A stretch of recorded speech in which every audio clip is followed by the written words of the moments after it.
திருச்சிற்றம்பலம். தென்னாடுடைய சிவனே போற்றி, நாட்டவர்க்கும் இறைவா போற்றி.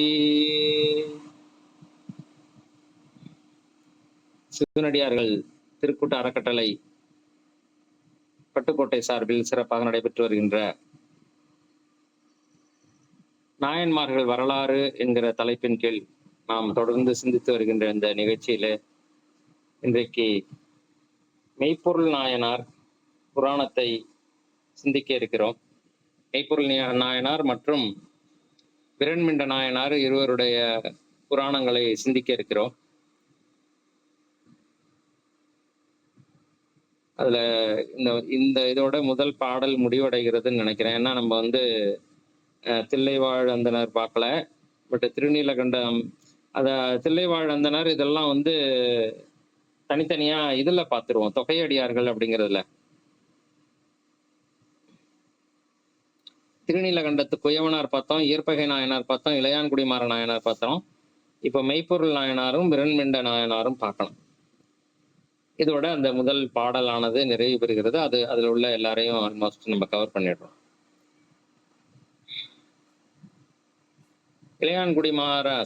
மெய்ப்பொருள் நாயனாருடைய புராணத்தை அடியன் இராசரவணன் பட்டுக்கோட்டை நானும், விரண்மிண்ட நாயனாருடைய புராணத்தை நமது அறக்கட்டளையின் செயற்குழு உறுப்பினர் சிவ திரு ராஜ்மோகன் ஐயா அவர்களும் கலந்து வழங்க இருக்கிறோம்.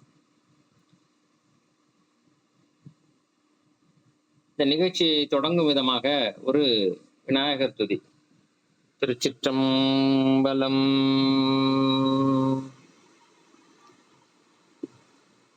திருவாக்கும் செய்கர்மம் கைகூட்டும் செஞ்சொல், பெருவாக்கும் பீடும் பெருக்கும், உருவாக்கும் ஆதலால் வானோரும் ஆனை முகத்தானை, காதலால் கூப்புவர் தம் கை.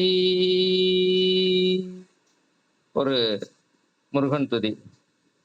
விழிக்கு துணை திருமின்மலர் பாதங்கள், மெய்மை குன்றா மொழிக்கு துணை முருகா எனும் நாமங்கள், முன்பு செய்த பழிக்கு துணை அவன் பன்னிருதோளும், பயந்த தனி வழிக்கு துணை வடிவேலும் செங்கோடன் மயூரமுமே. குரு வணக்கம். நால்வர் துதி. ஊழியர்கோன் வெப்பொழித்த புகழியர்கோன் கழல் போற்றி, ஆழிமிசை கல்மிதப்பில் அணைந்த பிரான் அடி போற்றி, வாழி திரு நாவலூர் பண் தொண்டர் பதம் போற்றி, ஊழிமலி திருவாத ஊரர் திருத்தாள் போற்றி.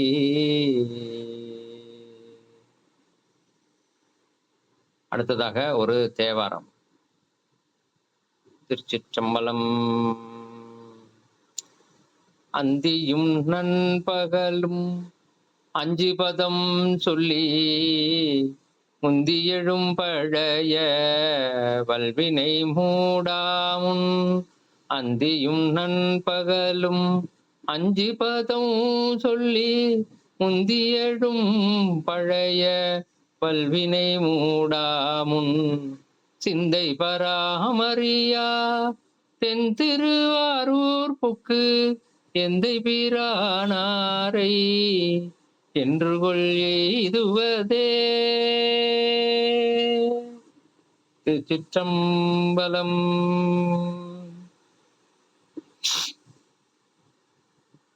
இந்த நிகழ்ச்சியின் நாயன்மார்கள் வரலாறு என்கிற நிகழ்ச்சியிலே முதலாவதாக மெய்ப்பொருள் நாயனாருடைய சரிதத்தை பார்க்க இருக்கிறோம்.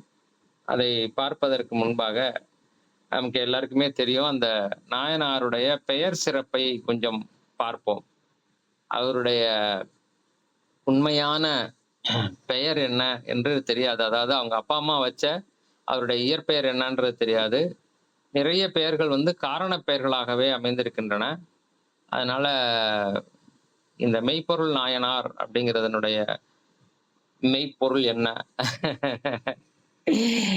எதனால அவருக்கு அந்த மெய்ப்பொருள் நாயனார் என்று பெயர் வந்தது அப்படின்னு சொல்லி அதை பார்க்கிறோம். முதல்ல மெய் அப்படின்னா என்ன அப்படின்னா, சத்து, என்றும் மாறாதது, மறையாதது, நிலையானது, அழியாதது அப்படின்னு அதுக்கு பொருள். சத்து அப்படின்னு அதுக்கு பேர். சத்து பொருள். சித்து பொருள்னா அறிவுடை பொருள், சத்து பொருள்னா நிலைத்த பொருள், அழியாத பொருள் அப்படின்னு அர்த்தம். மெய் அப்படின்னா வந்து என்றும் மாறாதது, மறையாதது, அழியாதது, மாற்ற முடியாதது. அந்த மாதிரி இருக்கிறதுக்கு பேரு தான் மெய். உண்மை அப்படின்னா உள்மெய். உள்ளதை உள்ளபடி சொல்லுதல் உண்மை. அது கூட பொய்யா மாறிடும். அதுதான் இவர் சொல்லுவார், நம்முடைய பொய்மையும் வாய்மை இடத்து அப்படிம்பாரு. அது என்ன அது? நான் இப்போ ஒரு ஒரு உதாரணம் எடுத்துக்கோமே. நான் அதாவது மரம் இருக்கிறது தானே உண்மை, வாய்மைங்கிறதெல்லாம். ஆனா ஒரு சின்ன சின்ன வேரியேஷன் இருக்கு. பட் எனக்கு உண்மையும் வாய்மையும் கிட்டத்தட்ட ஒண்ணா வரும். ஆஹ் இப்போ நான் வந்து ஒருத்தவங்கள்ட்ட 1000 ரூபாய் கடன் வாங்கியிருக்கேன். அத நீங்க கண்ணால பார்த்திருக்கீங்க. ஒரு ஒரு வாரம் கழிச்சு வந்து கேக்குறாங்க, சரவணன் வந்து இவர்கிட்ட ஒரு 1000 ரூபாய் வாங்கினாரா அப்படின்னு சொல்லிட்டு. ஆமான்னு நீங்க சொல்றீங்க. அது உண்மைதானே? அது உண்மைதான். ஆனா அந்த வாங்கினவர்கிட்ட கேட்டு, ஏங்க அவர் உங்களுக்கு 1000 ரூபாய் தரணுமாங்க? இல்ல இல்ல தர வேண்டியதில்ல அப்படிம்பாரு. ஏன்னா அவர் வாங்கினாருன்னு சொல்லிட்டு இவங்க சொல்றாங்க, நீங்க என்ன தர வேண்டியதில்லைன்றீங்க. இல்ல வாங்கினாரு உண்மைதான். ஆனா 4 நாளைக்கு முன்னாடி திருப்பி கொடுத்துட்டாரு. அப்போ முடிஞ்சு போச்சு. இந்த மாற்றக்கூடியதாக இருக்கிறது உண்மையாக வராது. மாற்றத்துக்கு உட்பட்டது உண்மையாக இருக்காது. ஏன்னா அந்த நேரத்துக்கு அது உண்மையா இருந்தது. மாற்றத்துக்குரியது அது அது மாறின உடனே அது முதல்ல பார்த்தது உண்மையா இல்லாம பொய்யாயி போயிடும். அதனாலதான் சொல்லுவாங்க, இது உண்மை அப்படிங்கிறதுக்கு வந்து ஒரு நிலை இல்லாததெல்லாம் உண்மைன்னு சொல்ல முடியாது, வாய்மைன்னு சொல்ல முடியாது, மெய்ன்னு சொல்ல முடியாது. அப்போ நிலைத்த பொருள் என்றும் மாறாதது, மாற்ற முடியாதது, அதுதான் மெய். இதைத்தான் வந்து திருமூல தேவநாயனார் ரொம்ப அருமையா பேசுவார் வாய்மைன்றது. முப்பொருள் உண்மை அப்படிங்கிறது மாற்ற முடியாது. அதை யாரும் வந்து இல்ல அப்படின்னு சொல்லி மறுக்க முடியாது. மாற்ற முடியாது. அதுதான் கரெக்டா சொல்ல போனா மெய்ன்றது. மாற்ற முடியாத, மறுக்க முடியாத சத்தியமான ஒரு விஷயம். சத்தியம் என்றால் சத்தை இயம்புதல். சத்துன்னா என்ன? என்றும் மாறாத, மறையாத, மாற்ற முடியாத ஒரு பொருளை இதுதான் இன்னது என்று இயம்புதல் சத்தியம். அப்படி இருக்கும்போது இந்த மெய்யுக்கு எப்படி, அதாவது உடம்புக்கு எப்படி மெய்ன்னு ஒரு பேர் கொடுத்தாங்க? இது ஆரம்பத்துல இருந்து மாறிட்டு தானே இருக்கு. ஒருத்தர் வந்தாரு, ஒரு சின்ன குழந்தை போட்டோ காமிச்சு, இந்த போட்டோ எப்படி இருக்கு அப்படின்னாரு. சூப்பரா இருக்குங்க இந்த குழந்தை. யாரு அப்படின்னாரு. இது நான் தான். அப்படியே மேல கீழே பார்த்தாரு. அப்புறம் எடுத்து வச்சுட்டு ஒரு அழகான ஒரு பையன் போட்டோவை காமிச்சாரு. இந்த போட்டோ நல்லா இருக்கா? நல்லா இருக்கு. இது யாரு? இது நான் தான். அடுத்தது இன்னொரு இளைஞனான போட்டோ ஒண்ணு காமிச்சு, இந்த போட்டோ எப்படி இருக்கு? இதுவும் நீங்க தான் சொல்லுவீங்களே? ஆமா, இதுவும் நான் தான். யோ இப்படி கிழவ நாட்டம் இருக்கிற, ஒரு குழந்தைய எடுத்து காமிச்சு நீ தாங்கிற, ஒரு பாலகனை எடுத்து காமிச்சு நீ தாங்கிற, ஒரு இளைஞனை எடுத்து காமிச்சு நீ தாங்கிற. அப்ப இந்த மெய்யே நிலையா இல்லையே, மாறிக்கிட்டே இருக்க. அப்ப இதுவே பொய். யானே பொய், என் நெஞ்சும் பொய், என் அன்பும் பொய் அப்படின்னுட்டு. ஆனா இந்த பொய்யான இந்த உடம்புக்கு மெய் என்ற பெயர் எப்படி வந்தது அப்படின்னு பார்த்தோம் அப்படின்னா, அது இதுக்கு அவுட் ஆஃப் சப்ஜெக்ட் தான். இருந்தாலும் மெய் என்பதை பார்க்கின்ற போது இந்த சந்தேகம் உங்களுக்கு வரும் என்கிற காரணத்தினால நான் அதை சொல்லிவிடுகிறேன். மெய்ங்கிறது இங்கே ஆகு பெயர். அது ரொம்ப நிறைய எல்லாம் விளக்கமாக போகாம ரொம்ப சுருக்கமா சொல்லிடுறேன் நான். 3 குடம் இருக்கு. மண்ணால செஞ்ச குடம், ஒண்ணு பித்தளையால செஞ்ச குடம், இன்னொன்னு வெள்ளியால செஞ்ச குடம் இருக்கு. இப்ப இந்த மண் குடத்துல பாலை ஊத்தி வைக்கிறாங்க. பித்தளை குடத்துல பன்னீர் ஊத்தி வைக்கிறாங்க. இதுல என்னது வெள்ளி குடத்துல சந்தனம் ஊத்தி வைக்கிறாங்க. இப்ப என்னன்னு சொல்லுவாங்க? இது பால் குடம், இது பன்னீர் குடம், இது சந்தன குடம். அப்படித்தானே சொல்லுவாங்க. இப்ப மண் குடம்னு சொல்ல மாட்டாங்க பாருங்க. அதாவது அது உள்ளர இருக்கக்கூடிய பொருள் எதுவோ அதுக்கு அந்த பெயர் ஆகி வருவது ஆகு பெயர். அது உங்களுக்கு எல்லாருக்குமே தெரிஞ்சதுதான். இருந்தாலும் எனக்கு தெரிஞ்ச மாதிரி சொல்றேன் நானு. ஆக மெய்யாகிய இறைவன் இந்த உடலுக்குள்ளே இருக்கிறான் என்பதை உணர்த்துவதற்காகவே இதற்கு மெய் என்று பெயர் வைத்தார்கள். பொய் தான், நல்லாவே தெரியும். மாறிக்கிட்டே இருக்கக்கூடியது, கடைசியில ஒரு நாள் அழிஞ்சே போகக்கூடியது. அழியாததுக்கு பேரு தான் மெய். மாறாததுக்கு பேரு தான் மெய். ஆனால் மாறி அழிந்து போகக்கூடிய இந்த உடலுக்கு ஏன் மெய் என்று பெயர் வைத்தார்கள் என்றால், அதற்குள்ளரே அதற்கு உள்ளே அந்த என்றும் மாறாத நிலைத்த பொருள், மாற்ற முடியாத பொருளாக இருக்கக்கூடிய இறை உள்ளரே இருக்கின்ற காரணத்தினால, அது இருக்குங்கிறதுனால அது ஆகு பெயராக எப்படி மண் குடத்துக்குள்ள பாலை ஊத்துனோடனே அது பால் குடமா மாறிச்சதோ, அது மாதிரி. ஓகே. உங்களுக்கு ஓரளவு நெருக்கி வந்துட்டோம். இப்போ வள்ளுவர் என்ன சொல்றாரு? எப்பொருள் யார் யார் வாய் கேட்பினும் அப்பொருள் மெய்ப்பொருள் காண்பது அறிவு. இப்ப நம்ம பார்க்க போற நாயனாருடைய பேர் என்ன? மெய்ப்பொருள் நாயனார். ஆஹா! ரொம்ப நெருங்கி வந்துட்டோம்ல. அவரு வள்ளுவர் சொல்றாரு, எந்த பொருள் சொன்னாலும் மெய்ப்பொருளை கேளுங்க. அதனுடைய மெய்ப்பொருளை காண்பதுதான் அறிவு அப்படின்னு சொல்றாரு. இப்ப நம்ம மெய்ப்பொருளை பற்றியே பேசப் போகிறோம். அதனால ரொம்ப எளிமையாயிடுச்சு. நமக்கு ரொம்ப ஈஸியா சில விஷயங்கள் கிடைச்சிருச்சு. எது மெய்யான பொருள்? மெய் என்றால் என்றும் மாறாதது, மறையாதது, நிலைத்தது, மாற்ற முடியாதது, மறுக்க முடியாதது. இதுதான் மெய்ப்பொருள் என்றால், அதற்கு சரியான நம்முடைய சமயம் என்ன சொல்லுகிறது என்றால், உருத்திராட்சம், அது திருநீறு, கண்டிகை, அதான் உருத்திராக்கம். அடுத்தது பஞ்சாட்சரம். இந்த 3ம் அடியாருடைய வேடங்கள், அவைகளே மெய்ப்பொருள். அடியாருடைய வேடங்களாகிய திருநீரும், கண்டிகையும், பஞ்சாட்சரமும் கண்டால் அவரு சிவனடியார் என்று உணர்ந்து கொள்ளக்கூடிய அல்லது அந்த மாதிரியான ஒரு உணர்வோடு பார்க்கக்கூடிய நிலையில இருந்தார். இதை நான் கடைசியில சொல்றேன் நானு. ஆக இவைகளையே மெய்ப்பொருள், மெய்யான பொருள் என்று நிலைத்த பொருள் என்று நினைத்து வாழ்ந்தவர் என்பதே அவருடைய. உங்களுக்கு கதை தெரியும்னாலும் நான் சிம்பிளா சொல்லிட்டு வர்றேன் எனக்கு தெரிஞ்ச மாதிரி. இப்போ அது மாதிரி வாழ்ந்தவர் என்பதனால அவருக்கு மெய்ப்பொருள் நாயனார் என்று பெயர் வந்தது. பெயர் காரணம் எனக்கு தெரிந்த முறையில நான் அதை கொஞ்சம் விளக்கிட்டேன் நான்.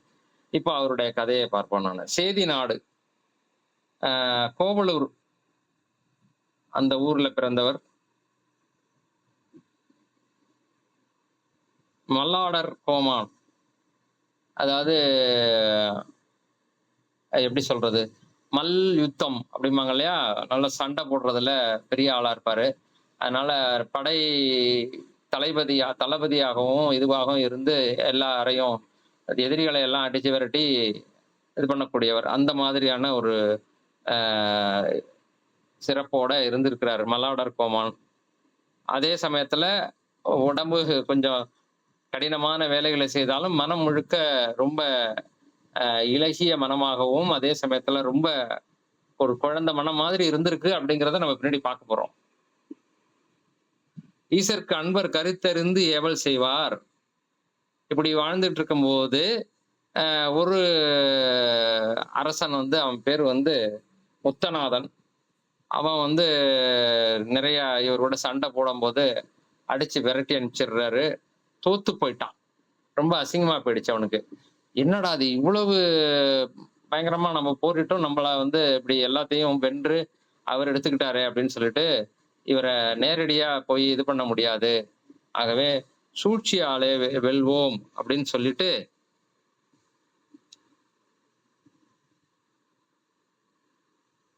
தோற்று பரிபாவப்பட்டு போனான். இப்படி இழந்த மாற்றான் இகலினால் வெல்ல மாட்டான். மெய்ப்பொருள் வேந்தன் சீலம் அறிந்து வெந்நீரு சாத்தும் அப்பெருவேடம் கொண்டே அற்றத்தில் வெல்வான் ஆக செப்பரு நிலைமை எண்ணி திருக்கோவலூரில் சேர்வான்.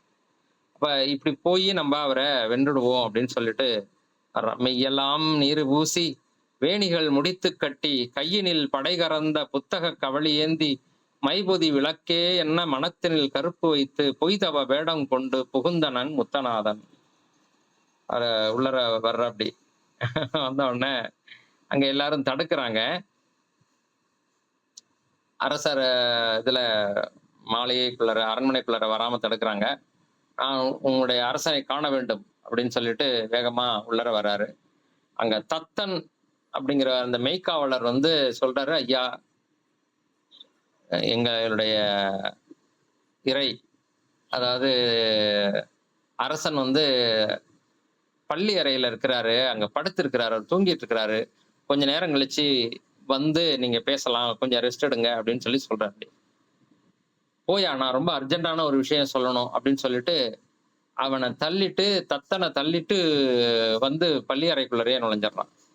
நுழைஞ்ச உடனே இவரும் படுத்துக்கிறாரு. பக்கத்துல மனைவியும் படுத்திருக்காங்க.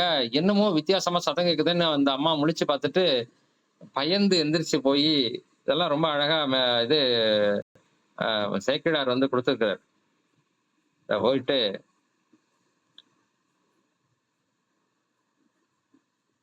கதும் என இழிந்து தேவி வண்டலர் மாலையானை எழுப்பிட, என்னங்க இது என்ன யாரோ ஒருத்தர் இவர் வந்து நிக்கிறாரு. ஒரு சிவன் அடியார் வந்து நிக்கிறாரு. ஒரு வேகமா வந்து நிக்கிற மாதிரி தெரியுது. என்னன்னு பாருங்கன்னு சொல்லிட்டு எழுந்து அவர்ட்ட சொல்லிட்டு இந்த அம்மா இறங்கி போயிடுச்சு. சொன்ன உடனே, ஆஹா! சிவனடியார் வந்திருக்கிறாரா? இது என்னது?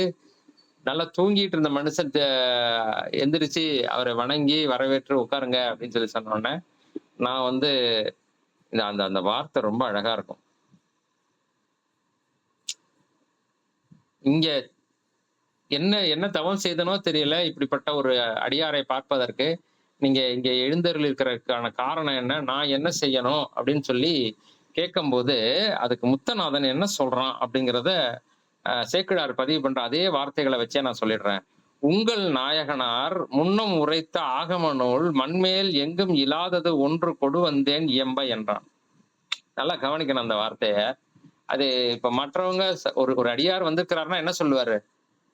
சுவாமி, நம்ப சாமி சொன்ன ஒரு ஆகமம் ஒண்ணு கிடைச்சிருக்குதுங்கய்யா. அத உங்களோட பகிர்ந்து கொள்ளலாம்னு வந்திருக்கிறேன். அப்படித்தானே சொல்லணும்.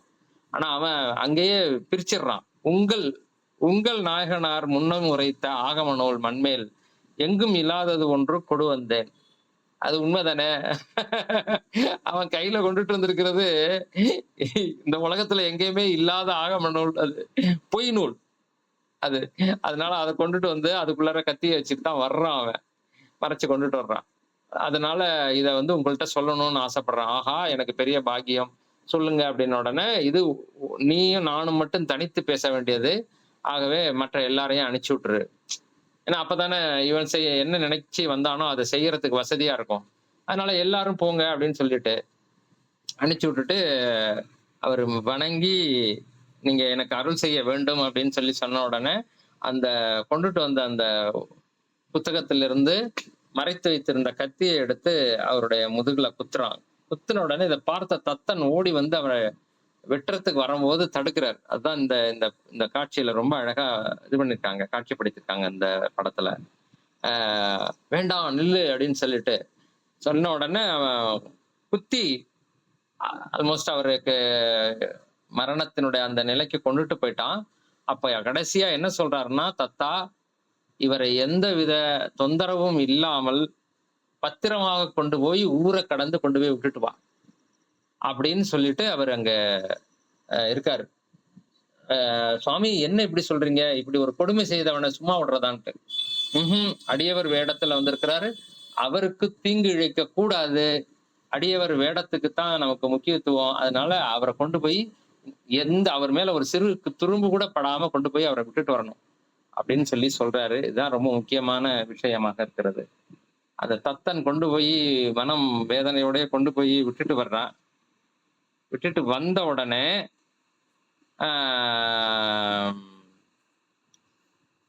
கேக்குறாரு, பத்திரமா கொண்டு போய் விட்டுட்டு வந்தியா அப்படின்னுட்டு தத்தன் அழுகிறான். சாமி உங்களை இப்படி பண்ணிட்டானே. அதெல்லாம் ஒண்ணும் சொல்லாத. நீதான் வந்து எனக்கு தெய்வம் மாதிரி. அந்த அடியார பத்திரமா கொண்டு போய் விட்டுட்டு வந்துட்டியா? அடியாரா அவரு அப்படின்னு அவன் கேக்குறா. இருந்தாலும் பரவாயில்லப்பா, அவரை பத்திரமா கொண்டு போய் விட்டுட்டு வந்துட்டில்ல, எனக்கு நீ தெய்வம் மாதிரி. என்னுடைய வாழ்க்கையிலே பெரிய இது என்னது எனக்காக நீ செய்த பெரிய இது உபகாரம் இதுதான் அப்படின்னு சொல்லிட்டு அங்கேயே அவரு கண்ணை மூடிடுறாரு. உடனே சுவாமி அம்பாலோட இடபாருடராக காட்சி அளித்து அங்கே அவரை அழிச்சிட்டு போயிடுறாரு. தன்னுடைய திருவடி கீழ் இருக்க வைக்கிறார் என்பதுதான் மெய்ப்பொருள் நாயனாருடைய கதை, அந்த சரிதம் சொல்லுவது இதுதான். அப்போ என்ன இதுல இருந்து நமக்கு தெரிந்து கொள்ள வேண்டிய விஷயமாக இருக்கிறது அப்படின்னு சொல்லி பார்த்தோம் அப்படின்னா, எதனால இவர் வந்து என்ன நடந்தது? ஏய்யா, ஒரு மனுஷன் வந்து ரொம்ப இளிச்சவாயனா இருந்தா அவன் வந்து பெரிய பக்தனாயா? முட்டாள்தனமா நடந்துக்கிட்டா, ஒருத்தன் வந்து நம்மள அடிக்க வர்றான், இது பண்ண வர்றான்னு தெரிஞ்சதுக்கு பிறகு அவன வந்து எதிர்த்து தாக்காம, கொள்ளாம, அவரு வந்து சிவ வேடத்த போட்டிருந்தாரு அப்படின்னு சொல்லிட்டு, ஆ முட்டாள்தனமாகவோ அல்லது இளிச்சவாய்த்தனமா இப்படியெல்லாம் யாராவது கேட்டாங்கன்னா, அவங்களுக்கு சொல்ல வேண்டிய விஷயம் அல்லது நமக்கே அந்த மாதிரியான ஒரு எண்ணங்கள் தோன்றினாலும், அதற்கான ஒரு விளக்கமாக அடியேன் மனதுக்கு தோன்றுவதை இங்க நான் பதிவு செய்கிறேன். ஆ இதுல அந்த திருநீரை பற்றி சொல்லுகின்ற போது, "சத்தியமாவது நீரு" என்று திருஞான சம்பந்தர் பதிவு செய்வார். அப்போ அதுதான் வந்து மெய்ப்பொருள், மெய்யான பொருள், சத்தியமாக இருக்கக்கூடிய பொருள். அதனால அதற்கு அதற்கு உரிய மரியாதை குடுக்கணும். நம்பலாம் பண்றதில்ல. நம்ம அதெல்லாம் புரிஞ்சுக்கணும். நான் இங்க இதுல கோவில்ல இது பண்ணும்போது என்னது உழவார பணி பண்ணும்போது எல்லாம் கொண்டு வந்து திருநீற்ற வந்து இதுல போட்டு வச்சிருக்காங்க. குடுக்கும்போது இந்த இத்துணூண்டு எடுத்து குடுங்க. அதிகமா யாராவது கேட்டாங்கன்னா, இன்னும் கொஞ்சம் எக்ஸ்ட்ரா குடுங்க. மற்றபடி இது மாரி வேஸ்ட் பண்ணுவாங்க. தயவு செய்து குடுக்கும்போதே அவங்க கையில எடுத்து நெத்தில பூசிக்கிற அளவுக்கு குடுங்க போறோம். அப்படின்னு சொல்லி சொல்றது. அது மாரி அத கீழ கொட்டுறது, மேல கொட்டுறது, அத வேஸ்ட் பண்றதெல்லாம், அதுக்குள்ள மரியாதை போயிடுது. அதுக்குள்ள உள்ள மரியாதைய நம்ம குடுக்கணும். இதெல்லாம் படிச்சதுக்கு பிறகு, கேட்டதுக்கு பிறகு, நானும் மெய்ப்பொருள் நாயனார் மாதிரி யாராவது இது திருநீர் பூசிட்டு வந்தாங்கன்னா, அவங்க கிட்ட நானு ம மண்டைய குடுத்து உயிர மாய்ச்சிக்குவேன்லாம் சொல்ல வேண்டாம். அட்லீஸ்ட் அவர் சொன்னதனுடைய அந்த கருத்தை நாம வந்து பெருமையாக எடுத்துக்கொண்டு, அதற்கு உரிய மதிப்பை நாம் கொடுத்தோம் என்றால், இது வந்து அவருடைய அடியொற்றி நாம் சைவ சமயத்திலே பயணிக்கிறோம் என்கிற ஒரு பொருளை தரக்கூடியதாகும். "சத்தியமாவது நீரு, தக்கோர் புகழ்வது நீரு" என்று திருஞான சம்பந்தர் சொல்லுவார். அடுத்ததாக இன்னும் ஒரு முக்கியமான விஷயம், இந்த தவ வேடங்கள் அவைகள் தான் வந்து மிக உயர்ந்தவை என்கிற கருத்தையும் திருஞான சம்பந்தர் பாடியிருப்பார். மருந்து வேண்டில் இவை மந்திரங்கள் இவை புரிந்து கேட்கப்படும் புண்ணியங்கள் இவை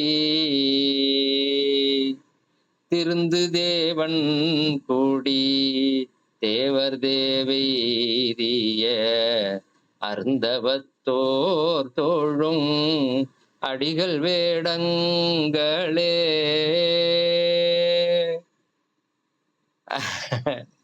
நல்லா இருக்கு. இந்த அடிகள் வேடங்கள் தான் மருந்து, மந்திரம் எல்லாமாக இருக்கக்கூடிய உயர்ந்த பொருள், மெய்யான பொருள் என்று திருஞான சம்பந்தர் திருந்து தேவன்குடி பதிகத்திலே பதிவு செய்திருப்பார்.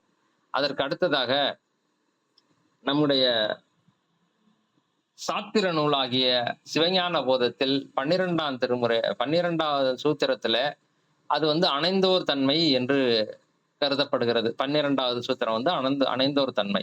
அதாவது ஆஹ் சிவபெருமானை இருக்கிறார் அப்படிங்கறத தெரிஞ்சுக்கிறது முதல் 3 இதுல வந்து எல்லாம் பிரமாண இயல்னு சொல்லிட்டு பேரு. இது முப்பொருள் உண்மை இருக்கிறது அப்படின்னு சொல்லிட்டு பதிய பத்தி, பாசுவ பத்தி, பாசத்தை பத்தி இது 3 இருக்குது அப்படின்னு நிறுவுவார். அப்படி இருக்கிறது வந்து அது எப்படி இருக்கு அப்படின்னு அதனுடைய இலக்கணவியல் சொல்லுவார். அடுத்தது சாதனவியல். அதுல வந்து என்ன செய்து என்னத்தை நம்ம அடையணும், எந்த சாதனத்தை கொண்டு என்ன சாதனையை நாம் செய்ய வேண்டும் அப்படிங்கிறது அடுத்த 3 பாடல். அடுத்தது பயனியல். பயனியலுடைய இறுதி பாடலாக இருக்கக்கூடிய 12வது சூத்திரம் வந்து இதை சொல்லக்கூடியது. என்னது? அணைந்தோர் தன்மை என்று அதற்கு தலைப்பு கொடுத்திருப்பார்கள். இப்படி ஒவ்வொரு நிலையாக தாண்டி வந்து அந்த உயர்நிலையை அடைந்தவர்கள் எப்படி இருப்பார்கள் என்று சொல்லுகிறார். அதுதான் அந்த பாடல். செம்மலர் நோன்தாள் சேரலொட்டா அம்மலம் கழி அன்பரோடு மறி மாலர நேயமும் மலிந்தவர் வேடமும் ஆலயம் தானும் அரணென தொழுமே. இதுதான் மெய்ப்பொருள். அந்த நிலைக்கு போனவங்க இப்படித்தான் இருப்பாங்க. ஆலயத்தை பார்த்தாலே அதை வந்து சிவமா நினைத்து வணங்குவார்கள். எப்படி திருஞான சம்பந்தருக்கு வந்து இதுக்கு வரல, எங்க தி திருவண்ணாமலைக்கு வரல. வேற ஒரு இடத்துல இருந்து பார்க்கிறாரு. அதோ தெரியுது திருவண்ணாமலை. அது எனக்கு சிவமாக தெரிகிறது அப்படின்னு பார்த்து இது பண்ணாரு. அதே மாரி திருப்புவனத்துக்கும் அதே மாரி சொல்லுவாங்க.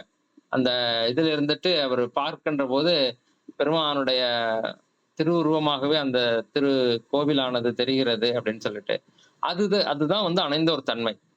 அப்படி அந்த மாதிரி உயர்நிலையிலே அவர் இருந்தார் என்பதை குறிப்பதுதான் இவருடைய சரிதத்திலிருந்து நாம் தெரிந்து கொள்ள வேண்டிய உண்மை. அது சாதாரணமான மனிதர்களால இது மாரி முடியாது. அது மாரி செய்ய முடியாது. அப்படி வந்ததுன்னா நம்மள தாண்டி நம்மளுடைய இத தாண்டி டக்குன்னு அந்த கையானது முன்னாடி வந்து தடுக்க தான் செய்யும். இதுக்கு பேர் வந்து அனிச்சை செயல் பேரு.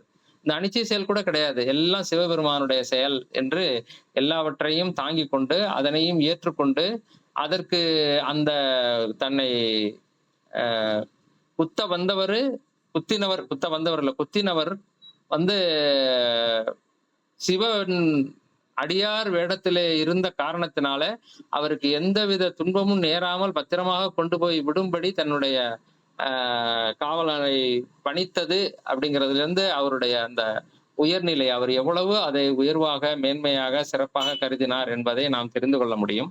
அந்த அடிப்படையிலே நாம் புரிந்து கொண்டு, நாமும் நம்மால் இயன்ற அளவு அந்த இதுகளுக்கு வந்து மதிப்பு தர வேண்டும் என்கிற கருத்தை இவருடைய வாழ்வியலிருந்து ஏற்றுக்கொள்ள வேண்டும்.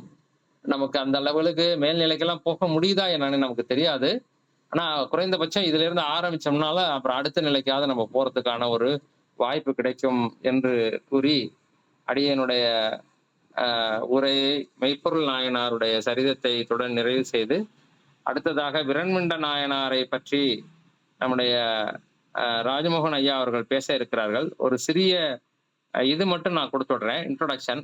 அவர் கதை சொல்லிடுவார். ரொம்ப அழகா சொல்லுவார். ரொம்ப அந்த அந்த உணர்வோடையும், அந்த ஒரு இதோடையும் சொல்லக்கூடியவர். ஆகவே நான் விரண்மிண்ட நாயனாரை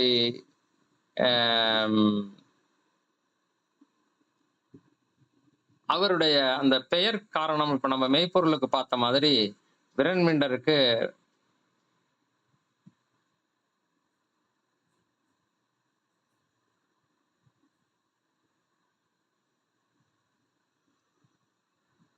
பெயர் காரணத்தை மட்டும் பார்த்துட்டு நான் அவர்கிட்ட கொடுத்துடுறேன். அதுக்கு பிறகு அவர் பேசலாம்.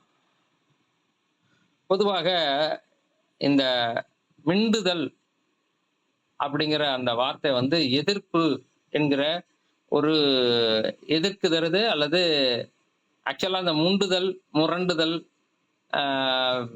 அந்த மாதிரியான பொருள்கள் எல்லாமே இதுல இருந்து தான் வருது. மிண்டுதல் அப்படின்னா அதை எதிர்த்து வர்றது அல்லது அதுக்கு ஏதாவது எதிர் செயல் புரிதல். எதிர்த்தல் தான் சரியான இது.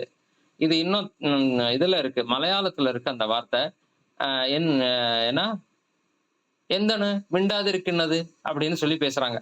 நான் அந்த மலையாளத்து அதாவது கேரளத்து அன்பர்களோட பழகினதுல அவங்க பேசுறத வச்சு நான் சொல்றேன் நான்.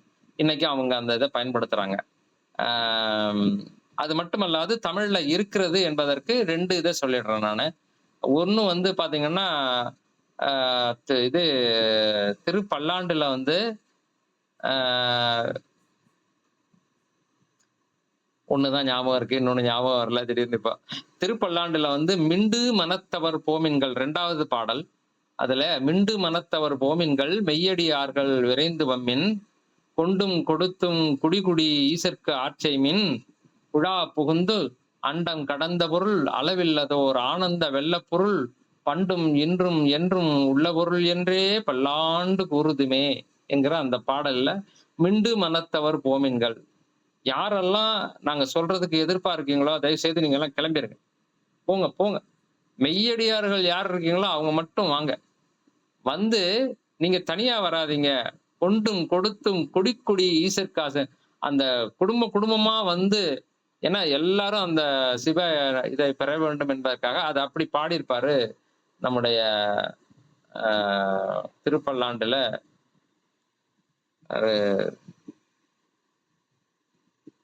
பேரு டக்குன்னு வேலை வர மாட்டேங்க. திருப்பல்லாண்டுல பாடியிருப்பார்.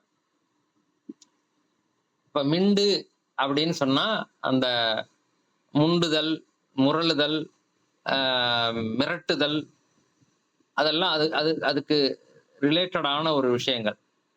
அப்போ ஒரு ஒரு விஷயத்தைக்கு எதிர்ப்பு தெரிவித்தவர் அப்படிங்கிறதுனால அவருக்கு மிண்டர் என்ற பெயர் கொடுக்கலாம். சரி, சாதாரண மிண்டர் இல்ல. அவரு மிகப்பெரிய மிண்டர். என்ன மாதிரியான மிண்டர் அப்படின்னு பார்த்தோம்னா, ஆ முதல்ல என்ன சொன்னாங்க, அவர் கதைய சொல்லப் போறாரு. இது சுந்தரமூர்த்தி நாயனாரை முதலிலே புரகு என்றார். அதுக்கு பிறகு ஐயா அவரு அவரு வந்து இவர சுந்தரமூர்த்தி நாயனார என்னுடைய தோழர்ன்னு சொல்லி இது சிவபெருமானே சொல்லிக்கிறாரு. அப்படியா சொன்னார் அந்த ஆளு? அந்த ஆளும் புறகு. தெளிவை அப்படின்னு சிவபெருமானையே அத இதிலிருந்து புறகு என்று சொல்லக்கூடிய அளவுக்கு விரன் என்றால் ரொம்ப ஆ விரல் வேங்கையின் தோல் உடையவனே அப்படின்லாம் வரும் இல்லையா? அது வந்து ரொம்ப பெரிய என்ன சொல்றது? பலம் வாய்ந்த அப்ப எதிர்ப்புனாலும் சாதாரணமா எதிர்க்கிறது கிடையாது. நாங்க சும்மா கண்டிக்கிறோம், கண்டிக்கிறோம். ஆ இந்த அரசை கண்டிக்கிறோம் அப்படின்லாம் கோஷம் போடுறாங்கல்ல. அதெல்லாம் சும்மா வாய் பேச்சுக்கு தான் உங்களுக்கு எல்லாருக்குமே தெரியும். ஒரு டீ குடுப்பாங்க, இல்லாட்டி ஏதாவது திங்கிறதுக்கு ஏதாவது குடுப்பாங்க. அதுக்காக போய் சத்தம் போடுற மக்கள்லாம் இருக்கு. அது ஓகே. உரிமையோட நல்ல ஒரு உணர்வோட செய்றவங்களும் இருக்காங்கன்னு வச்சுக்கங்களேன். ஆனா இது மாதிரி செய்றவங்க இப்படி ஒரு சவுண்ட மட்டும் போட்டு போயிடுவாங்க. அந்த மாதிரி இல்லாம, அது ஒரு பலமாக எதிர்க்கக்கூடியவர். அப்ப விரண்மிண்டார் அப்படின்றதனுடைய பெயர் என்ன அப்படின்னா, பலமாக எதிர்க்கக்கூடியவர் அப்படிங்கிறது தான். என்று கூறி, ஒரு நிமிஷம். இந்த இத மைக்க ஓப்பன் பண்றேன். ஐயா அ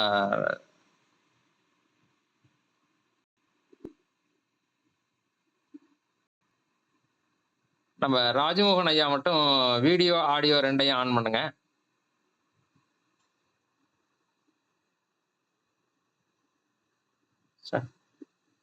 இந்த வரேன். ஒரு நிமிஷம், ஒரு நிமிஷம். கேன்சல்.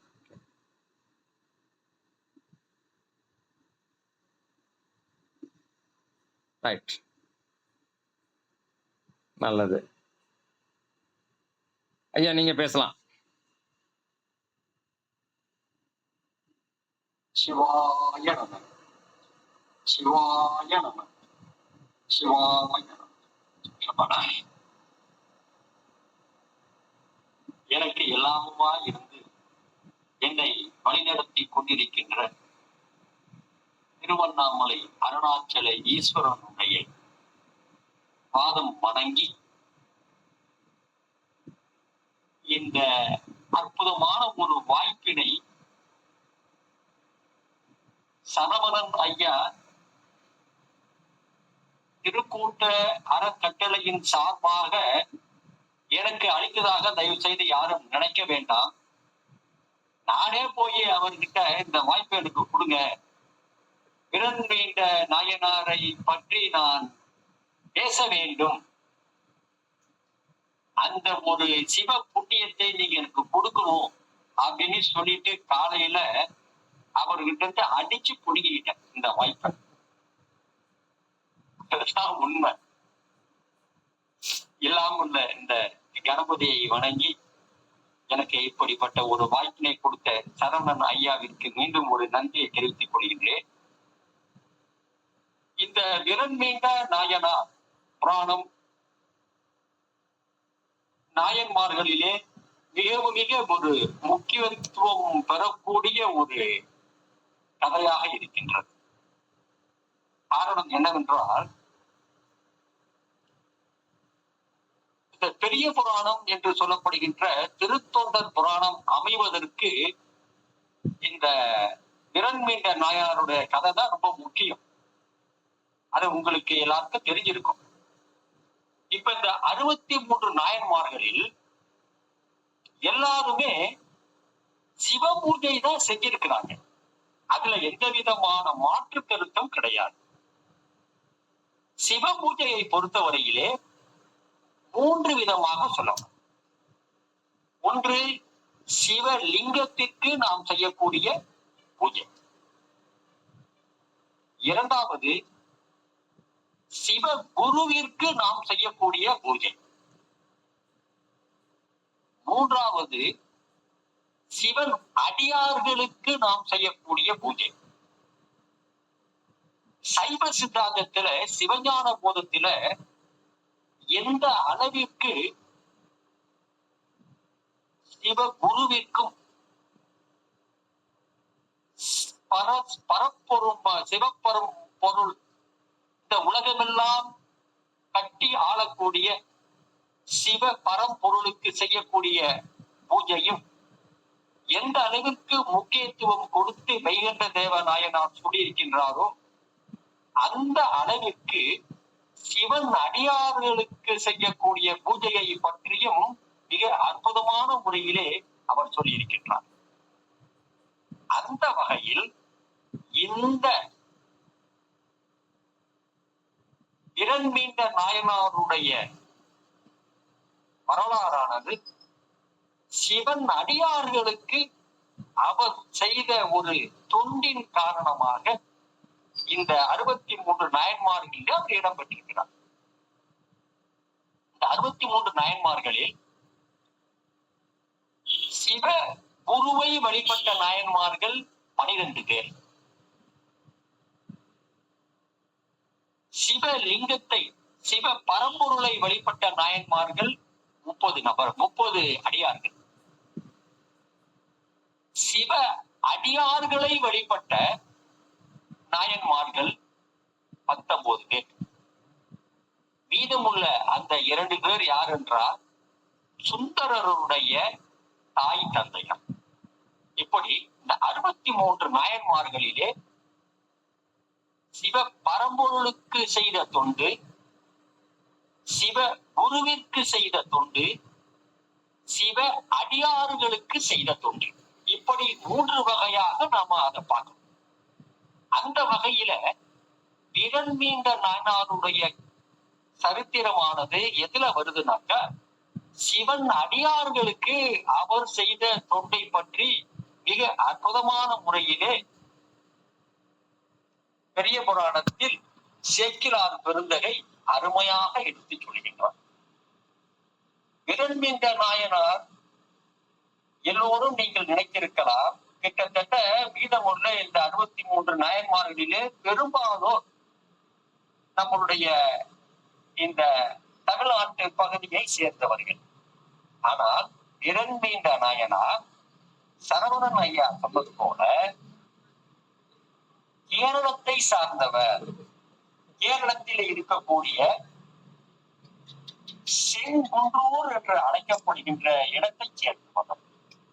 இதனாலதான் பாத்தீங்கன்னாக்கா பெரிய புராணத்துல சேக்கிழார் சொல்றப்ப கேரளத்தை அப்படியே கொஞ்சம் பாடல்ல பாடி அந்த கேரள தேசம் எப்படியெல்லாம் உருவானது, யாரால் உருவானது, பரசுராமனுடைய கதை, அவர் சிவ பரம்பொருளிடம் இருந்து அவர் வைத்திருக்கக்கூடிய அந்த ஆயுதமான பரசினை எப்படி பெற்றார் என்பதையெல்லாம் சொல்லிவிட்டு இரண்மீண்ட நாயனாருடைய கதைக்கு வருகின்றார். இரண்மீண்ட நாயனாருடைய தொண்டு என்னவென்றால், எங்கெங்கெல்லாம் சிவனடியார்கள் இருக்கின்றார்களோ அங்கெங்கெல்லாம் போய் அவர்களுக்கு முதல்ல போன உடனே ஒரு வணக்கம் வச்சுக்குவார். அங்க ஒரு இடத்துக்கு போறாருன்னு வச்சுக்கீங்க, கோயிலுக்கு போறாருன்னு வச்சுக்கீங்களேன், போன உடனேயே அந்த கோயில நுழையிறப்ப அங்க யாராவது சிவனடியார்கள் உட்கார்ந்து இருந்தாலோ இல்ல யாராவது பாடல்கள் திருமுறைகளையோ இல்ல வேறு ஏதாவது பாடல்களையோ படித்துக் கொண்டிருந்தாலோ முதல்ல போய் அவர்களுக்கு வணக்கம் வச்சுட்டு அவங்களுக்கு என்ன வேணும், குடிக்கிறதுக்கு தண்ணி எதுவும் வேணுமா, வேற அவர்களுக்கு அமர்வதற்கு உரிய இடம் சரியில்லாம இருந்துச்சுனாக்கா அந்த இருக்கையை சுத்தம் பண்ணி அந்த இடத்தையெல்லாம் சுத்தம் பண்ணி கொடுக்கிறதா, இந்த மாதிரியான தொண்டுகளை எல்லாம் செய்வதுதான் அந்த இரண்மீண்ட நாயனாருடைய வேலை. இதுதான் அவருடைய தொண்டு. சிவபெருமானுக்கு போய் இவரு எந்த விதமான தொண்டும் செய்யறது கிடையாது, தன்னுடைய குருவிற்கு எந்த விதமான தொண்டும் செய்யறது கிடையாது. ஆனாக்கா சிவபெருமானை வணங்குவதற்காக வந்திருக்காங்க இல்லையா சிவன் அடியார்கள், அவர்களுக்கு இவர் தொண்டு செய்வார். இப்படி அந்தந்த இடங்களிலே இருக்கக்கூடிய சிவனடியார்களுக்கெல்லாம் தொண்டு செய்து கொண்டே தமிழ்நாட்டை நோக்கி அவர் வருகின்றார். ஒவ்வொரு இடமாக ஒவ்வொரு கோயிலாக சிவ பரம்பொருளை தரிசனம் செய்துவிட்டு தமிழ்நாட்டை நோக்கி வருகின்ற பொழுது ஆரூராரை பற்றி, இந்த திருவாரூர் என்று சொல்லப்படுகின்ற அற்புதமான அந்த தியாகேச பெருமானை பற்றி கேள்விப்படுகின்றார். அந்த ஆரூருக்கு அவர் வருகின்றார், திருவாரூருக்கு வருகின்றார்.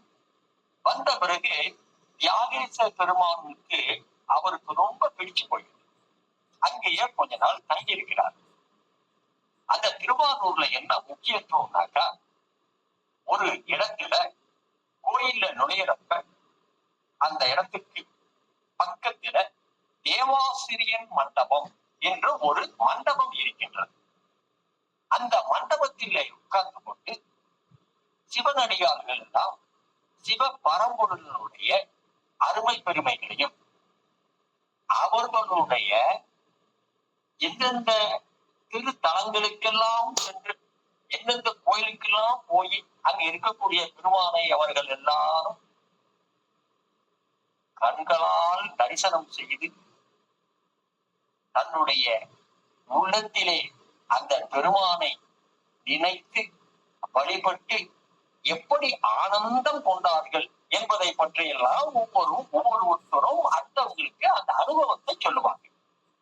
அப்படி அந்த அனுபவத்தை சொல்கின்ற பொழுது மற்ற அடியார்களும் அதை கேட்டு மிகுந்த ஆனந்தத்தில் திளைத்திருப்பார்கள். அப்படிப்பட்ட ஒவ்வொரு அடியார்களும் கலந்து ஒருவருக்கொருவர் கலந்து பேசிக்கொண்டு சிவ பரம்பொருளுடைய அந்த சிவ தியானத்திலே அந்த எண்ணத்திலேயே இருக்கின்ற இடம்தான் அந்த தேவாசிரியர் மண்டபம். அப்படி தினமும் விரண்மீண்ட நாயனார் அந்த தேவாசிரிய மண்டபத்திலே அமர்ந்து அடியார்களோடு சிவ பரம்பொருளுடைய பெருமைகளை பேசிக் கொண்டிருப்பது ஒரு வழக்கம். ஒரு நாள் அங்க என்ன நடக்குதுனாக்கா, சுந்தரர் வருகின்றார்.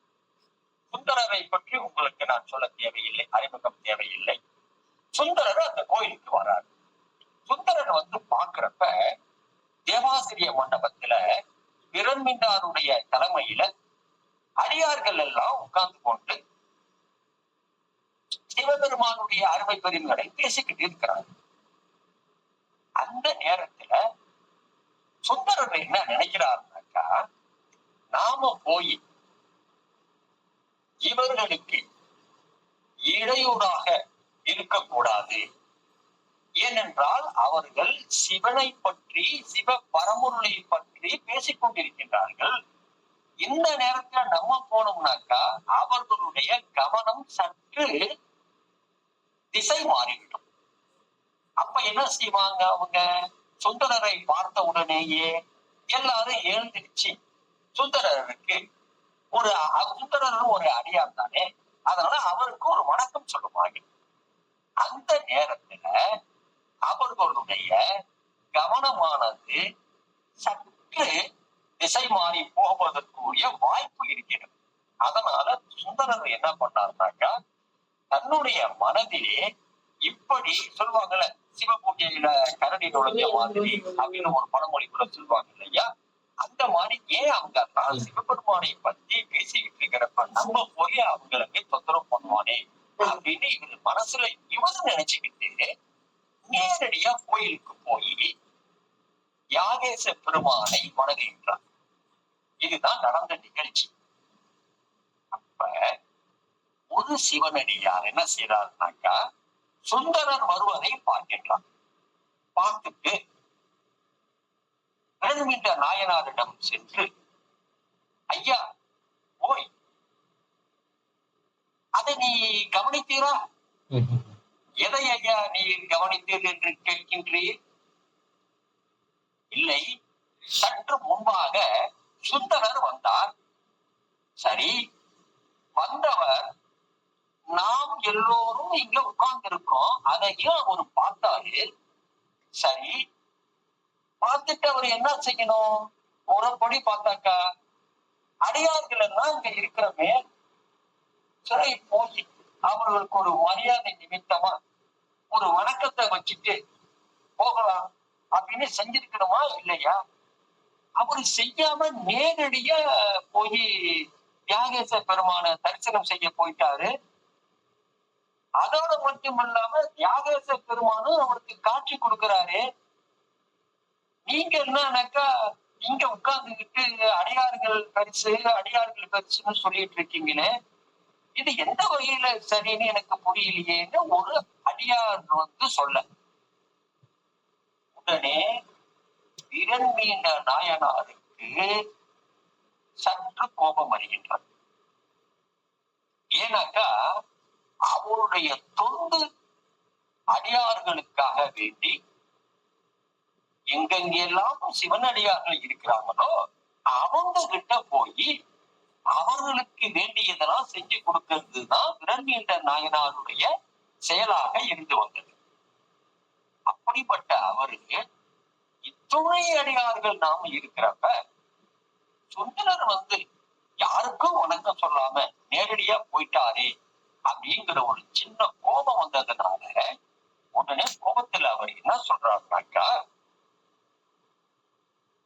நாம் அமர்ந்திருக்கக்கூடிய இந்த தேவாசிரிய மண்டபத்தை பார்த்து விட்டும் பார்க்காதது மாதிரி அவரு போயிட்டாரு இல்லையா, அதனால நான் அவரை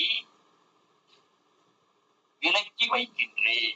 சிவனடியார்கள் கூட்டத்தில் இருந்து நான் அவரை விலக்கி வைக்கின்றேன் என்று சொல்கின்றார்.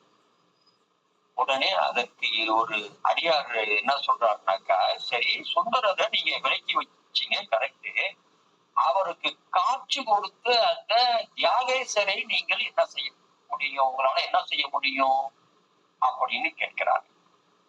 உடனே விரண்மீண்ட நாயனார் என்ன பண்றாரு,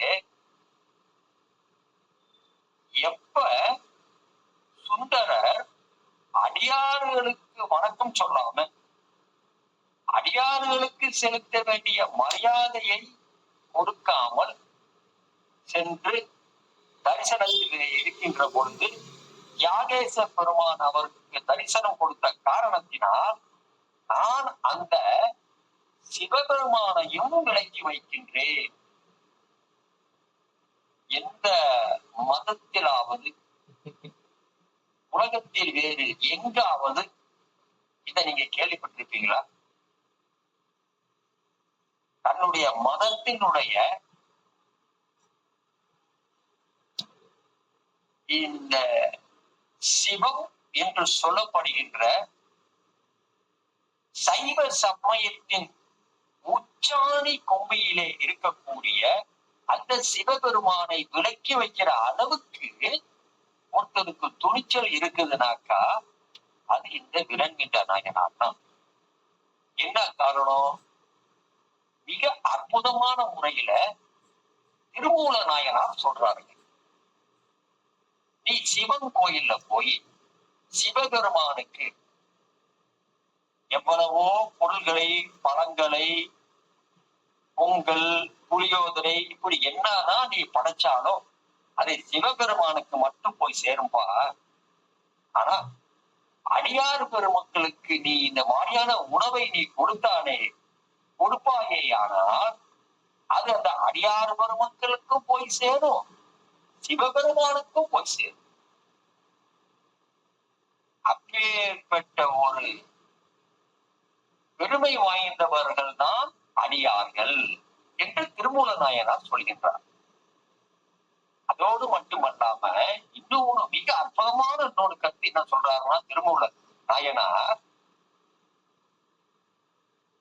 1000 பேர் வசிக்கக்கூடிய அந்தணர்கள் இருக்கக்கூடிய அந்த தெருவுல போய் அவர்களுக்கெல்லாம் நீ உணவளிச்சியா, சரி ரொம்ப நல்லது. உன்னால முடிந்த அளவுக்கு ஒரு சிவன் கோயிலை கட்டி கும்பாபிஷேகம் செஞ்சியா, ரொம்ப நல்லது, மிகுந்த சிவ புண்ணியம் கிடைக்கும். இந்த இரண்டிலும் கிடைத்த சிவ புண்ணியத்தை விட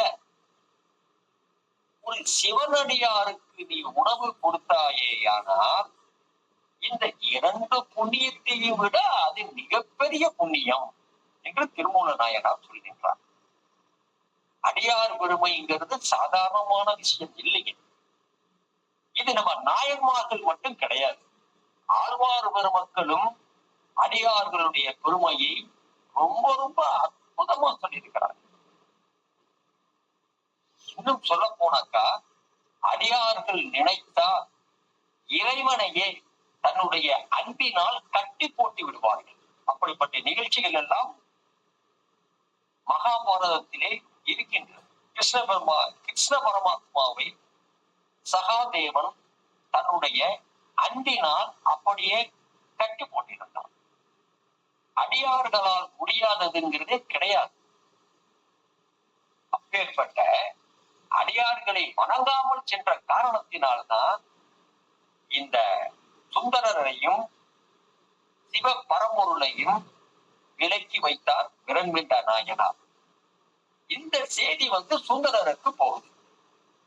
சுந்தரர் போன உடனேயே ஒரு நீங்க உங்க ஒவ்வொருத்தரும் நான் சொல்றத தப்பா நினைச்சுக்க வேண்டாம். உங்களுடைய மனசாட்சியை தொட்டு நீங்க பார்த்து இதுக்கு பதில் சொல்லுங்க. சுந்தரர் மாதிரி ஒரு பொசிஷன்ல அந்த தகுதியில நீங்க இருக்கிறீங்க. விரண்மிண்டர் மாதிரி ஒருத்தர் உங்களை ஒதுக்கி வச்சுட்டான்னு சொன்னாக்கா நீங்க என்ன பண்ணுவீங்கன்ட்டு உங்க மனசை கேளுங்க. நான் என்ன பண்ணுவேன்? பெரிய விரண்மிண்டர் இவன் என்னடா என்ன ஒதுக்கி வைக்கிறது? நான் இறைவன் அடியெடுத்து கொடுக்க பாடிய ஆள் தான் நானு. இவரை ஒதுக்கி வைக்கிறதுனால நான் எனக்கு ஒன்னும் பெரிய குறைச்சல் வந்துடாது அப்படிங்கிற ஒரு எண்ணம் தான் பொதுவா நம்முடைய மனதுல வரும். ஆனால் சுந்தர அந்த மாதிரி நினைக்கல.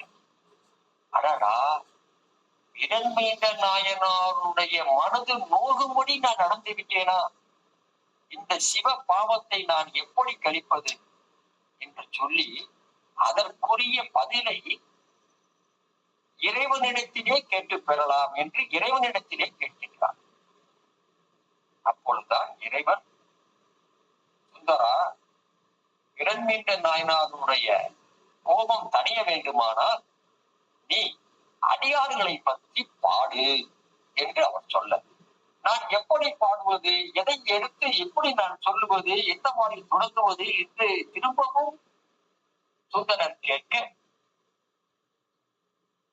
ஆரம்பத்திலேயே சுந்தரருக்கு பித்தா என்று அடி எடுத்து கொடுத்தார் அல்லவா?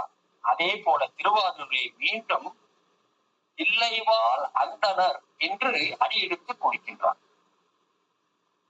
அந்த தில்லைவாள் அந்தனர்தம் அடியார்க்கும் அடியேன், ஒவ்வொருத்தரையும் அடியேன் அடியேன்னு வரும். இப்படி அந்த நாயன்மார்களை பற்றி ஒவ்வொருவரையும் சொல்லி சொல்லி சொல்லி அவர்களுக்கு அடியேன் அடியேன் அடியேன் என்று சொல்லி பாடி வருகின்ற பொழுது இதை பார்த்த விரண்மிண்ட நாயனார் மிகுந்த சந்தோஷம் அடைந்து மீண்டும் சுந்தரனோடு நட்பு கொள்கின்றார். இந்த நிகழ்ச்சி நடந்த இடம்தான் திருவாரூர். அந்த தேவாசிரியன் மண்டபம் என்று சொல்லப்படுகின்ற அந்த இடத்திலே இந்த நிகழ்ச்சி நடந்தது. இந்த நிகழ்ச்சி தான் பெரிய புராணம் எழுதுவதற்கு அடிப்படை காரணமாக திருத்தொண்டர் தொகை என்று சொல்லப்படுகின்ற இந்த பாடல் ஒவ்வொரு நாயன்மார்களை பற்றியும் சுந்தரர் பெருமான் பாடுவதற்கு உரிய ஒரு வாய்ப்பினை இறைவன் மூலமாக விரண்மிண்ட நாயனாருடைய இந்த நிகழ்ச்சி தான் காரணமாக இருந்தது என்று நாம் நினைக்கின்ற பொழுது நமக்கெல்லாம் மிகுந்த ஒரு பரவசமும் ஆனந்தமும் கிடைக்கும். ஏனென்றால் விரண்மிண்ட நாயனார் இல்லைனாக்கா சுந்தரர் அந்த பாட்டை பாடியிருக்க போறது இல்லை. சுந்தரர் அந்த பாட்டை பாடவில்லை என்றால் நமக்கு பெரிய புராணம் கிடைத்திருக்குமா? நிச்சயமா கிடையாது. ஆகவே இப்பேற்பட்ட சிவன் அடியாருக்கு செய்யக்கூடிய தொண்டின் மூலமாக விரண்மீண்ட நாயனார் 63 நாயன்மார்களில் ஒருவராக இடம்பெற்றதோடு மட்டுமல்லாமல் சிவபெருமானுடைய சிவ கணங்களுக்கு தலைவராக கூடிய ஒரு பொறுப்பினையும் சிவபெருமான் அளித்தார். இதை விட நமக்கு வேறு என்ன பேரு வேணும்? இதுல சேக்கிழார் பெருந்தகை இந்த பாடல் பாடுகின்ற பொழுது, சுந்தரர் பாடுகின்ற பொழுது 2 வார்த்தைகளை அவர் சொல்கின்றார். என்ன 2 வார்த்தைகள் என்றால், ஞானம் செழிக்க, ஞானம் உய்ய, நாம் உய்ய நம்பி சைவ நல் நெறியின் சீலம் உய்ய. இந்த 3 வார்த்தைகளை போடுகின்றார். ஞானம், ஞானம் என்பது உலகம், உங்களுக்கு எல்லாருக்கும் நல்லா தெரியும். ஞானம் உய்ய. சரி, ஞானம் உய்யன்னு சொன்னாவே ஞானத்துல உலகத்துலதான் நாம் எல்லாருமே இருக்கிறோம். அப்ப நாம் அந்த ஞானத்துல இருக்கக்கூடியதும் நாம் உய்ய என்று சொல்கின்ற பொழுது, நாம் என்று சொல்கின்ற இந்த இடத்திலே சிவனடியார்களை குறிப்பிடுகின்றார். மிக அற்புதமான முறையிலே இந்த விரண்மீண்ட நாயனாருடைய சரித்திரத்தை பெரிய புராணத்திலே சேக்கிழார் பெருந்தகை மிக அற்புதமான பாடல்கள் மூலமா தெரியப்படுத்துகின்றார். இதுதான் விரண்மீண்ட நாயனாருடைய வரலாறு. 3 முக்கியமான விஷயங்கள். விரண்மீண்ட நாயனார் கேரளத்தை சேர்ந்தவர். அடியார்களுக்கு தொண்டு செய்வதன் மூலமாக 63 நாயன்மார்களிலே இடம்பெற்றவர். திருத்தொண்டர் தொகை சுந்தரர் பாடுவதற்கு காரணமாக அமைந்தவர். இந்த 3 விஷயங்களும் விரண்மீண்ட நாயனாருடைய சரித்திரத்திலே குறிக்கப்பட்டிருக்கின்றது.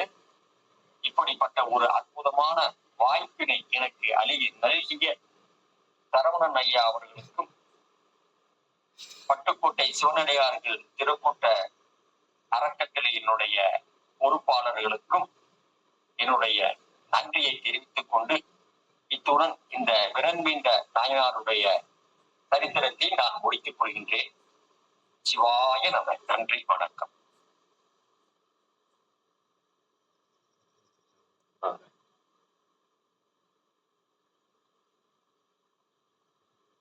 திருச்சிற்றம்பலம். மிக்க நன்றிங்க ஐயா, ரொம்ப அருமையா இருந்தது. ஒரே ஒரு விஷயத்தை மட்டும் சொல்லி இந்த இதை நிறைவு செய்துட்டு அதுக்கு பிறகு நான் உள்ளர வரேன். அதாவது சிவன் அடியார்கள் எப்படி இருப்பார்கள் என்று யாராவது கேட்டா அது பொசுக்குன்னு சொல்ல முடியாது. ஏன்னா ஒருத்தர் வந்துட்டாரு, அவர் தன்னை குத்தி கொள்ளுகிறார் அப்படின்றப்ப கூட அதையும் பொறுத்து கொண்டு இருக்கிறார். இன்னொருவர் அதை ஒரு சிறிய விஷயம் என்றாலும் அதையும் பொறுக்க மாட்டாமல் செய்கிறார் என்று 2 வித்தியாசமான இதுகளா நம்ம பார்க்கிறோம். ஆனா எல்லாமே ஒரு நன்மையை கருதியே நடக்கிறது. இந்த இடத்துல என்ன நன்மை நடந்தது அப்படின்னு சொல்லி கேட்டா, அவருடைய மெய்ப்பொருள் நாயனாருடைய நிலைக்கு அவர் இந்த உலகத்திலே வாழ்வதை விட பெருமானுடைய திருவடிக்கீழ் சென்று இருக்க வேண்டும். அதற்கு முத்தநாதன் மூலமாக இவர் இப்படிப்பட்ட ஒரு பெரிய சிவனடியார் என்பதை இந்த உலகத்திற்கு காட்டி அவரை ஏற்றுக்கொள்கிறார். அதே போல எல்லாம் அவன் செயல் என்ற நிலையிலே இருந்து செயல்படக்கூடிய அடியார் பெருமக்களுக்கு சிறிதளவேனும் ஒரு கோபம் வந்தால் கூட அதையும் வைத்து பெரிய நன்மைகளையே பெருமான் செய்கிறார் என்கிற கருத்தையும் விரண்மீண்ட நாயனாருடைய சரிதத்தின் மூலமாக நாம் புரிந்து கொள்ள வருகிறோம். இவர் எதுவும் தனிப்பட்ட முறையில எல்லாம் எதுவும் கோபம் கிடையாது யார் மேலையும். ஆனால் அவருக்கு கோபம் வந்த உடனே அதன் விளைவாக மிகப்பெரிய விஷயமே நடந்தது. அதற்கு பிறகு எல்லோரும் ஆகா இவ்வளவு பெரிய அடியாராக இருக்கிறார், நம்ம தான் தெரியாம அவர் இது பண்ணிட்டோம்னு சொல்லிட்டு அப்புறமா எல்லாரும் ஒன்றாக சேர்ந்து ஐயா சொன்ன மாதிரி ரொம்ப சிறப்பாக சொன்னீங்க. ரொம்ப அருமையாக இருந்தது. சிறப்பாக கலந்து கொண்டு நல்லா இருந்தது. குரு லிங்க சங்கம வழிபாட்டுல அந்த உயர்ந்தது இதுதான். ஏன்னா இதுல சொல்லும் போது கூட மேல கொண்டுட்டு வந்து உயர்நிலைக்கு கொண்டுட்டு போறது எது? உயர்நிலை அப்படின்றது எதுன்னா, முதல்ல தான் என்கிற நிலையில இருப்பான். அப்புறமா கொஞ்சம் கொஞ்சமா அன்பு மிகுந்த உடனே எல்லாருக்கும் செய்யணுங்கிற ஒரு உணர்வு வரும். அப்புறம் அந்த தான்கிற நிலையை இழந்த பிறகு எல்லோருக்கும் அடியாராக இருக்கக்கூடிய அந்த நிலைக்கு வர்றாங்க அப்படின்னால, அவங்க வந்து உச்சத்துக்கு போயிட்டாங்கன்னு அர்த்தம். அதுதான் வந்து 12ஆம் சூத்திரமாக இருக்கும். அதுதான் உயர்நிலை. அந்த நிலையை குறிப்பது தான். ரொம்ப அற்புதமாக இருந்தது. நன்றி. இத்துடன் இந்த வீடியோவை நிறைவு செய்து கொள்கிறேன். எல்லாரும் கொஞ்சம் அமைதியா இருந்து உங்களுடைய கருத்துக்களை பதிவு செய்யும்படி அன்போடு கேட்டுக்கொள்கிறேன். ஆம். ஒரு நிமிஷம்.